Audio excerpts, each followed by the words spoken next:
I'm Lynn. I'm Amanda. And this is the Pursuit of Badasserie, the podcast. We're cutting through the fluff and cracking open what it really takes to build a business and life that you actually want. No gurus, no gatekeeping, just real talk, big action, and the badass energy you need to scale and slay. Some episodes, it's just us. And sometimes we bring on powerful guests with stories that'll hit home. Either way, this is not about playing small. It's about going all in. Let's get after it. Hey there, I'm Lynn. And I'm Amanda. Welcome to the Pursuit of Badasserie, the podcast. Today we have another exciting guest. With us is Miriam Schulman. She is an artist, business coach, speaker, and author of Artpreneur, a step-by-step guide to making sustainable living from your creativity. This is a HarperCollins book, and it is fantastic. I just about finished it. She hosts the Inspiration Place podcast, which is ranked in the top 1% globally, where she teaches artists and creative entrepreneurs how to price confidently, position their work as collectible, and attract high-value buyers without chasing all the algorithms. Miriam's work has been featured in Forbes, Entrepreneur, Igniting Creativity, and Where Women Create, and she's the founder of the Artist Incubator, a coaching program that helps artists turn their talent into consistent income. We love that. Welcome to the show, Miriam. Well, thanks for having me. It's such an honor to be here. Yeah, we're stoked to have you. So we're going to dive right in and ask you really just give the audience a little bit more about you, like how you got into this, how you got started, and like where this manifested from. Okay, so I like many of the people I coach, I always wanted to be an artist, but I was told you couldn't make a living that way. And I believed them. So I did take the practical route and I studied art in college, but not as my main major. And I figured, well, if I have to make money, where's that? Wall Street. So I went to Wall Street. But after 9/11 happened, I decided I was not going to go back to that world. And at first, I still didn't believe I could make a living as an artist. So I taught Pilates. And while working for the gym, I learned how to sell personal training packages. And that was my moment that those sales techniques could be used to sell anything, including art. So that was over 25 years ago. And you haven't looked back since. No. Isn't it incredible when we'll get into more questions, but I can't help but to say, isn't it incredible when that you have that switch and you are actually working and living and being in the purpose that you really feel is your purpose? And reading your story, our little due diligence that we do on our guests, that's what I felt like the whole time. Like you had that moment and you like leaned into finally being in your purpose. Yeah, it's funny because right before I started making a full-time go with portraits, I remember having conversations with other moms saying, I don't know what I'm going to do. Because when I first quit my job, I really felt a bit lost. And then once I started my portrait business, it was so obvious, like this is what I was meant to do all along. Mm. But until you get there, sometimes you don't see the path. You just have to trust. Yeah. And trusting is part of the hard part. I mean, you can trust in your art, you can trust in your ability, you can trust in your passion, but trusting yourself and trusting your ability to make it past that hurdle is the struggle. That's where the hard part is. Yeah. And if I can, Amanda, one thing that I talk about in my book is a lot of times people talk about trusting yourself, trusting in what you do, which could be your art, but it could be something else. But what we don't hear a lot about, and that's why I call the belief triad, is the trust you have to have in your customer and in your audience. So that's really the third part of that belief triad. So the metaphor I love to use is the scene in Pretty Woman when Julia Roberts goes shopping on Rodeo Drive and those mean salespeople won't wait on her. Mm-hmm. And we all think we're not that mean salesperson, but how many times have we like offered not the high-end coaching package, not the most expensive thing you have, but something less because you've made a judgment about your customer that they may not be able to afford that or they don't want to pay that. So that's what lack of belief in your customer looks like. And the thing is when they're trying to make a decision whether or not to purchase, what's often standing in their way is their fear of making a mistake. So if you have any uncertainty about them because of your own insecurities, they're just going to pick up on the uncertainty and that will sabotage the sale. Yes. Projection. We've spoke about this a million times. I remember both Amanda and I met in a networking group, and when the visitor host would take everybody outside and say, okay, do you want to join our networking group?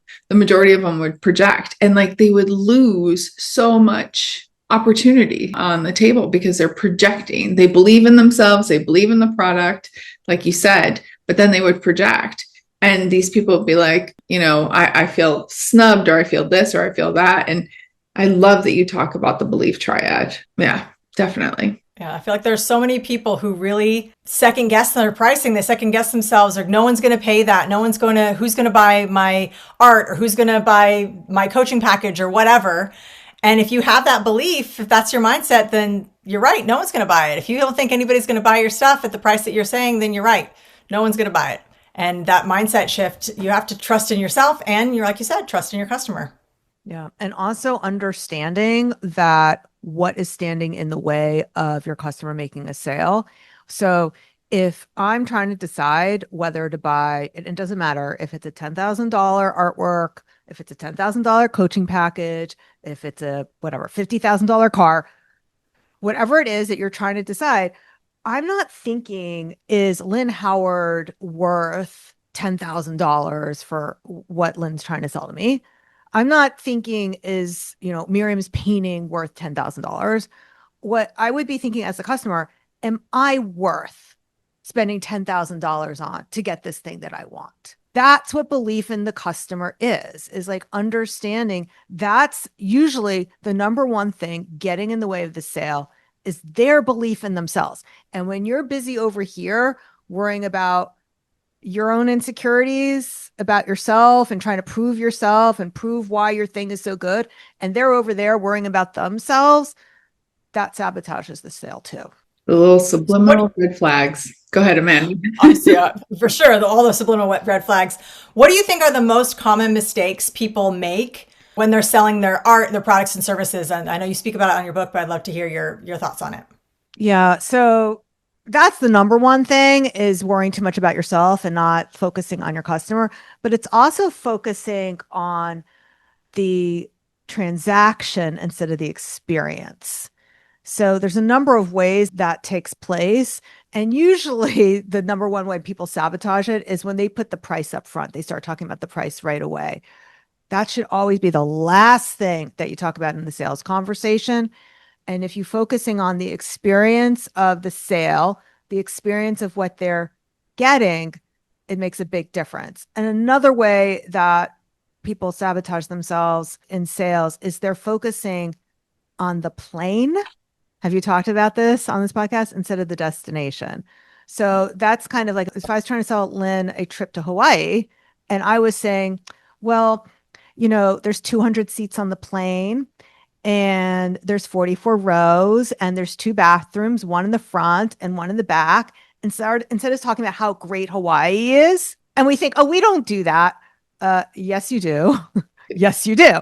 So if you're saying it has X modules and this many number of videos, and we can go through a bunch of different examples depending on what the industry is. Love that. We call it paint the picture, right? So you're painting the picture so that way they can feel it, live in it. And it's the actual picture. It's not how you're painting it. It's not all of the different mechanisms of how you paint it. So, which is kind of cool because you're an artist. So, but we use it all the time. And it's so true because we get stuck in the weeds of the benefits of the more of the features, not in the allowing them to dream, in the vision, in the outcome, in the what's in it for me as the customer, not the person selling. And so I love that. And especially because we've worked with a lot of artists over the years, and we're both artsy in our own ways. And especially in the artist community, you have that. I mean, we have an entrepreneurship anyway, but then you couple it with art who, like you said, your family probably told you can't make money from it. You have the stigma around it. It's all this other stuff. And then you have the whole starving artist kind of like feeling and theory that people actually lean more into, because it's like what we would call the busy badge, right? Because without knowing that you're leaning into it because you have to like stay true to the roots of, putting in the work. And it's just this weird dynamic that we put ourselves in that's affecting the picture in which we're painting for everybody and the whole out. Yeah. And the way I see it show up in artists is they'll say the size of the painting and that it's encaustic. And they talk about their feelings about creating the art.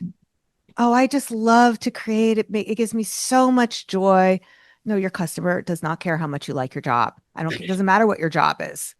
Like, it's kind of a baker trying to say, I love making cookies. It's just so much fun. Like, no, how do the cookies taste? Tell me about how they taste. Tell me how good they are. Tell me how they're going to impress my friends when I have them serve them at a party. Yeah.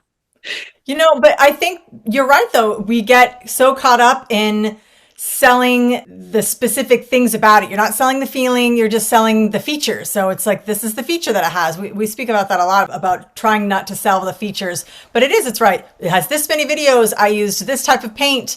You get 5 in a package. You get so tied down with those minute features that you forget to sell the experience and sell the emotion behind it, because people buy from emotion and they justify with logic. So they're going to be buying emotionally, whether or not they realize it, they're buying emotionally. So why not tap into that emotion?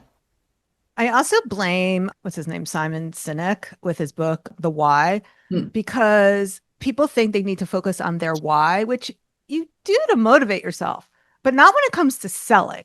When it comes to selling, nobody cares why you did it.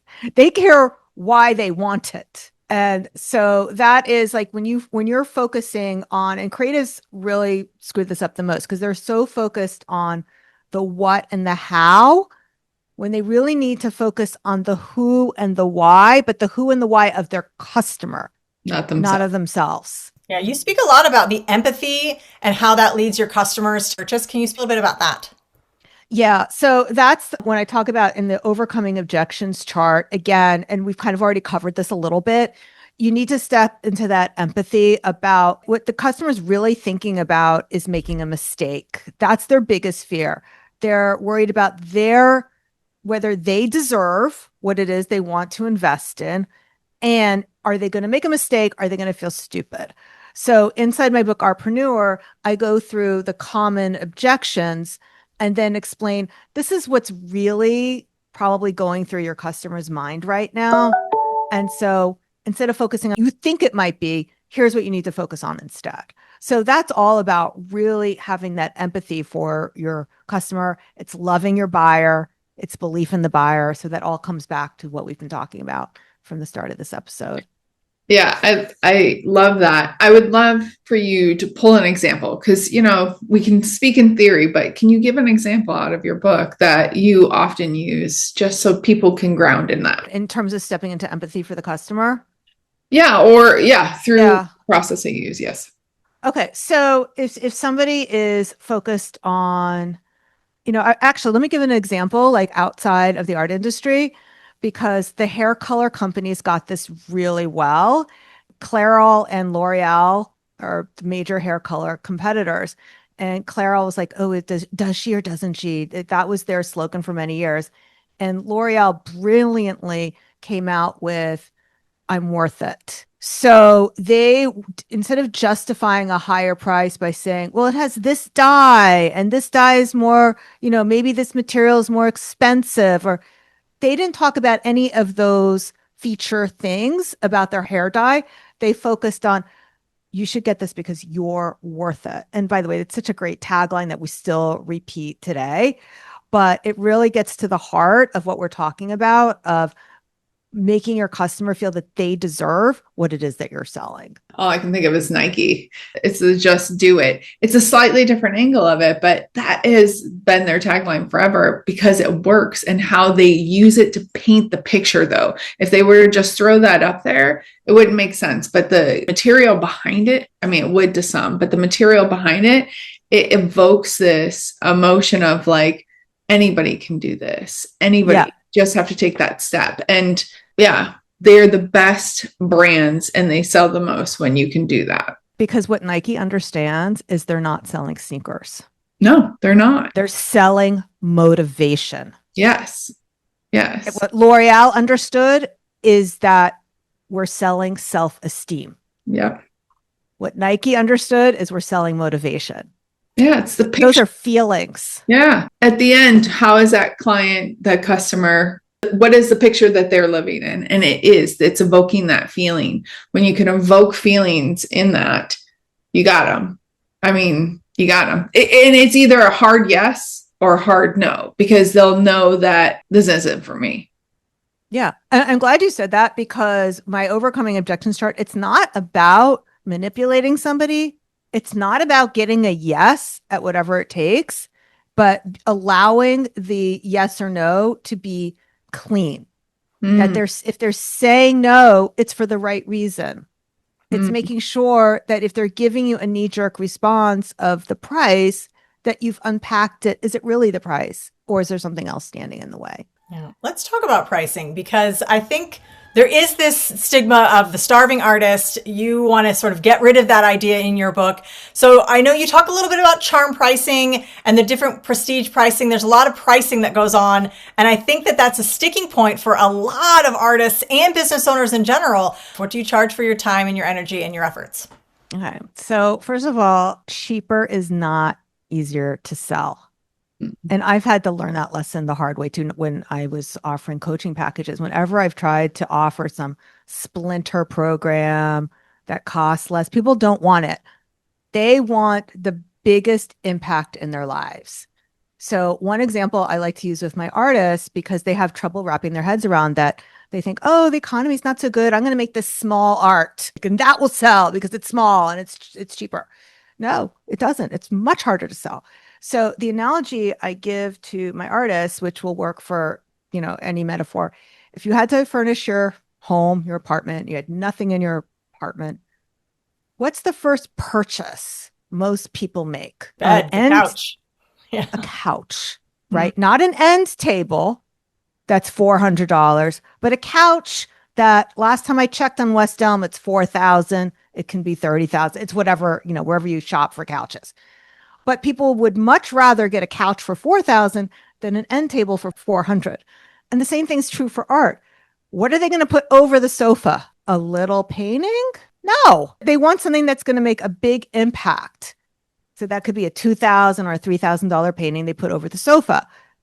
A $400 painting or $200 painting that goes in their bathroom, that's much harder to sell because it does not create the transformation that they're looking for. And then I found the same thing is true as a coach. These little splinter products are much harder to sell than the ones that create big transformations. So how do you navigate them in pricing? Because a lot of times, especially in art, but I've seen this across all kind of industries, even especially when people go to sell their business, but that's a whole other conversation, is you have kind of one or two buckets. Either people completely value themselves and have no idea, or they overvalue themselves and think they're, Picasso pricing even after Picasso got famous, but they're nobody. And I mean that with respect. I mean, like, they're not known out there. So how do you help them navigate that? Yeah. So the underpricing is way more common for all the reasons that kind of are obvious and we've talked about. The overpricing, though, actually also comes from a scarcity mindset. So you can tell me if this is what you guys said you've coached artists, but you can tell me if you agree with this. Artists who overprice their art, it's usually because it takes them too long to create it. They only have a small body of work and it's so precious to them. And they feel like they're never going to paint something this good again. So they have this scarcity mindset about this is it. This is my only art. And that's what creates the overpricing. Is that consistent with what you've seen in? I've seen that in that they fear that, this is their baby. It's like they're so emotionally attached to the art that they don't feel like it can go for anything higher or lower than $50,000. And you're like, well. But it's a scarcity mindset because they have this thinking that they're never going to be able to paint that thing again. So somebody who has an abundant mindset, of course, I'm going to be able to paint 100 of these things. So that's why people are overpricing their art also on a scarcity mindset. It doesn't quite sound like it's counterintuitive, but it really comes from the same place. No, definitely. I mean, we see it in other industries as well. I think it comes from one or two places. It comes from the scarcity aspect or super ego embedded in ego in a different way.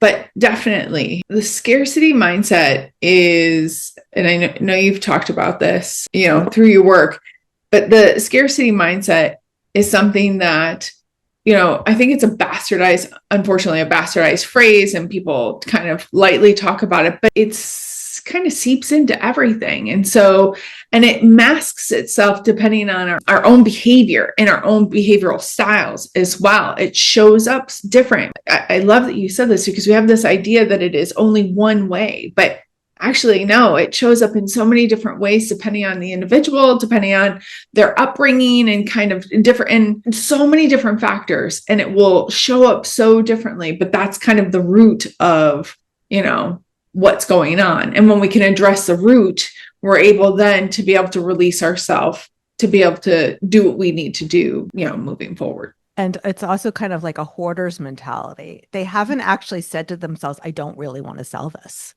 They're afraid to say that out loud. Yeah, that's true. That's a good one. You talk about the inner weirdo and helping artists embrace their inner weirdo, which I think is great, because I want to go back to like when, you were told when you were young, art can't make money and this and that. And we haven't even brought it up yet, is that, obviously we're fighting ourselves or supporting ourselves and kind of navigating ourselves, right? But we have this outside influence as well of our parents, the people that are around us, that maybe make us feel even more so like we have to kind of keep that inward. Even with entrepreneurship, even though they might be doing it out of love, they have no idea that they're actually putting a bubble around us or putting the glass ceilings on us. When I read around the inner weirdo, I felt like that kind of came up for me as well. It's not just like helping them navigate and embrace their own, but how they do that in their world, in their bubble. Well, it's not wanting to be criticized, not wanting to be vulnerable, wanting to people please, and playing small.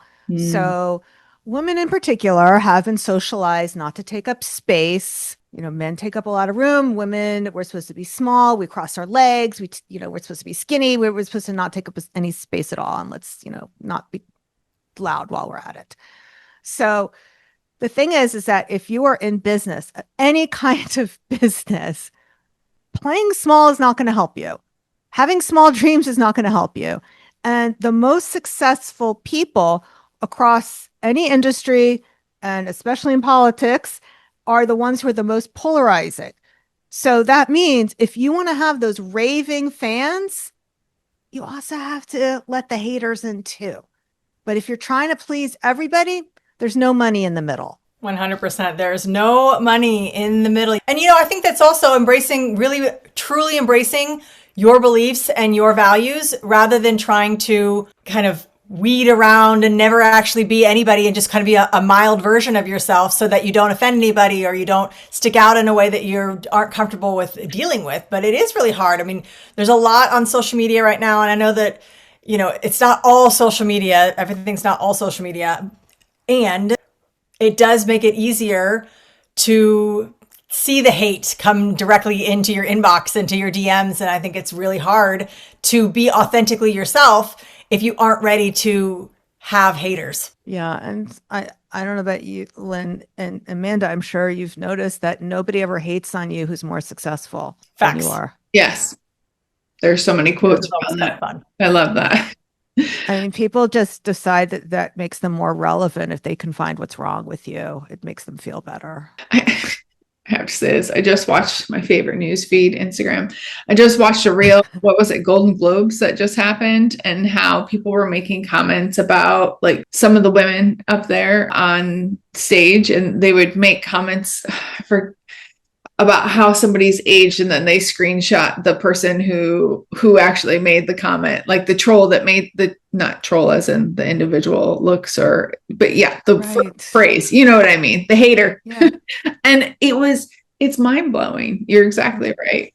All right. So do you have a technique to help artists that maybe we haven't discussed, especially because it's a different type of passion because you're putting it out there in a creative way. So there is, with our entrepreneurship, obviously, Amanda and I love what we do. We love the entrepreneurship fiber, but it's not a visual representation necessarily like art is, right? So do you have maybe some techniques or tools to help artists kind of separate? Because that is also one thing about artists, usually in a general sense, is the overall passion that they typically have for their work. Like there's a connectivity, but that can get in their way. Do you have a mechanism or a tool to help them just kind of separate, to be able to look at it with a logical mind, to say, okay, this is how I'd create my sales process. This is how I would do this. Because it seems like, especially in the artist world, you can have that more, that emotion fiber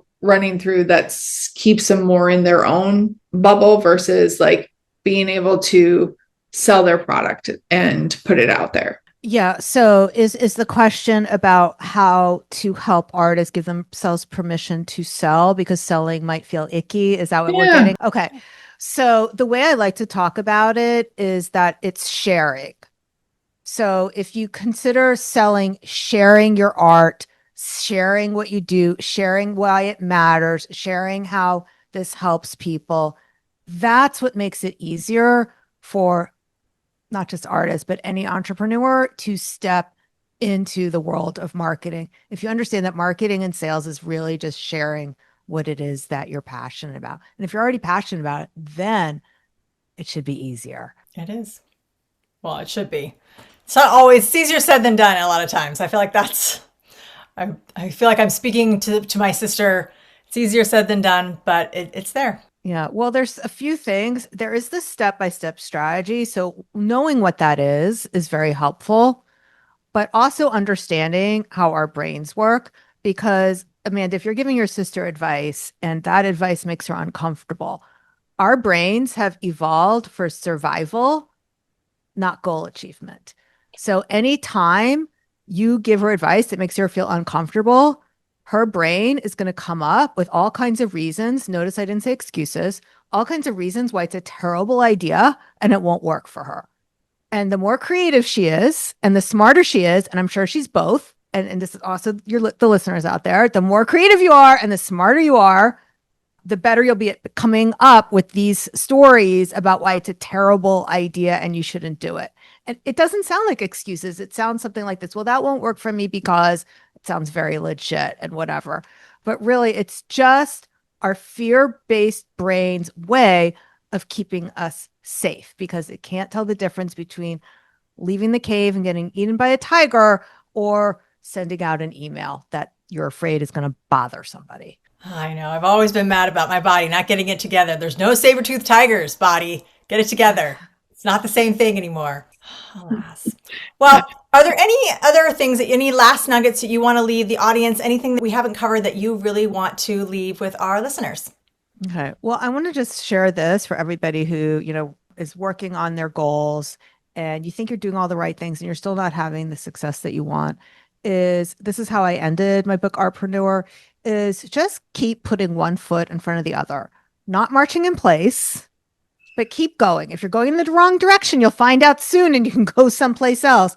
But don't blame your boots. Blaming your boots is like blaming the circumstances. It's not the boots' problem. You just have to keep marching one foot in front of the other and you will make progress. Love that. You are not your circumstances. Speaking my language. All right. Miriam, what is the best way people can get a hold of you? Where can they find you? All right. Well, if you liked what you heard today, there's more of that on the Inspiration Place podcast. Wherever you listen to Badasserie, you can find me there. And can I give a free resource to our listeners? Please. And we will definitely plug everything into the show notes. So if you're listening, just go to the show notes as well. All right. So since we talked a little bit about pricing, I do have a free guide for the listeners. If you go to schulmanart.com/pricing, you'll get some of my best pricing techniques. And Wonderful. They work for any industry you're in. We love a good tool. We love a good tool. And of course, we can't not say, please pick up her book, Artpreneur. It is excellent. I devoured it in a day and it is full of information that, it's not just for what I would consider traditional artists. Like this isn't just a book for painters. anything that's creative, for dancers, for glass blowers, for any type of more creative endeavor. It is an excellent book on how to step into that level of entrepreneurship. So please pick that up. Again, we'll throw that into the show notes as well. But I highly recommend this book. Leave a review of Badasserie. It's the Pursuit of Badasserie, right? Yeah. Leave a review either on Spotify or iTunes, but you have to say you heard the interview with Miriam Schulman. Take a screenshot of that and send it to Miriam@theinspirationplace.net. The first one who does that, I'll ship you a free copy, unless you live in Thailand. We ship pretty much everywhere. Then Amanda will bring it, but you better then I'll bring quickly. Oh, that's awesome. That's awesome. I can't wait to see who does that. Thank you. Yeah. Get on. The early bird gets the worm, folks. So if you want a free copy of the Artpreneur, make sure you are leaving a review, calling out Miriam, and screenshotting it to her for a free copy sent directly to you. Yeah. One copy, whoever does it first. Yes. Love it. And I will say that the Artpreneur, which we love a play on words. I love the title. It is, we are big advocates of getting yourself out of your normal everyday thinking. So it's not just for artists. The book has so many different aspects, like Miriam's been speaking about today, that work across all industries. Obviously, she's an artist. She's writing to her audience, but a lot of these techniques, or all these techniques that she's talking about, you can look at it through a different lens for a different industry. So go ahead. I don't think you just have to be an artist to read this book. That's what I'm saying. Pick up the book. Especially Amanda's sister. What's her name? Amy. My sister's name is Amy too. Amy, this is for you. Must be a gene. Yes. Make sure you're following Miriam and letting her know what you took from this. And she has all kinds of programs and resources. Jump onto her website. It's a great website. I love your art. And yeah, definitely check her out. Send her a message of what you took away, or maybe something that you are sitting with right now. And maybe get on a discovery call or something, or jump into one of her courses. So Miriam, thank you so much for coming on today. We're so grateful. Thank you for having me. It's been a lot of fun. Yeah. All right, everyone. Make sure you like, subscribe, all the things. Check out our show notes. And until next time, get after it. Thanks for tuning in. But remember, listening is not doing. take what you heard today and move. Share the episode, leave us a review, and tag us when you take action. Head over to thepursuitofbadasserie.com and see how we're helping entrepreneurs get results without the fluff. Until next time, Let's get after it.